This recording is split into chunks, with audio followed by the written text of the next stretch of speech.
আপনারা যদি মনে করেন যে আমাদের যাকাতের টাকা হয়েছে, এখানে নাসির হুজুর ইমামতি করে খুশ করে 2000 টাকা বা 3000 টাকা নাসির হুজুর করে হাতের মধ্যে দিয়ে দিলেন, আপনার কিন্তু যাকাত আদায় হবে। প্রথমে ফাঁসতে পারবো আমার কথাটা আগে থাকে, কারণ আমি কিন্তু এই যাকাতে যে ফর্মুলা যারা যাকাত গ্রহণ করবে, যারা যাকাত পাবে নেবে, এই কাঠামোর মধ্যে আমি কিন্তু নেই। যার কারণে আমাকে যদি 10,000 বলে 1 লাখ টাকাও দেন, আপনার যাকাত হবে না।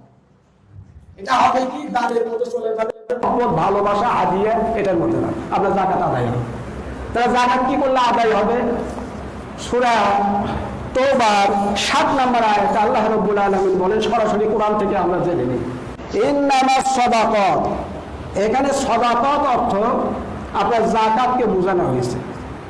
সাদাকাত অর্থ কি? যাকাত বোঝানো। প্রথম যাদেরকে যাকাত দিবেন লিল ফুকারা, অর্থাৎ তারা ফকির। তারা কি? ভালো করে মনে রাখবেন, এই কিন্তু কোরআনের কথা, আমার কথা। লিল ফুকারা অর্থাৎ ফকির, ওয়াল মাসাকিন অর্থাৎ মিসকিন। তাহলে যাকাতের হকদার কারা? আমি কি ফকির নাকি? আমি কি মিসকিন? হ্যাঁ, আপনারা আমার পিছনে নামাজ পড়েন, অনেকে হাজিয়ে দিয়ে বলতে হুজুর যাকাত দিলেন, আর আমি নিয়ে নিলাম টাকা।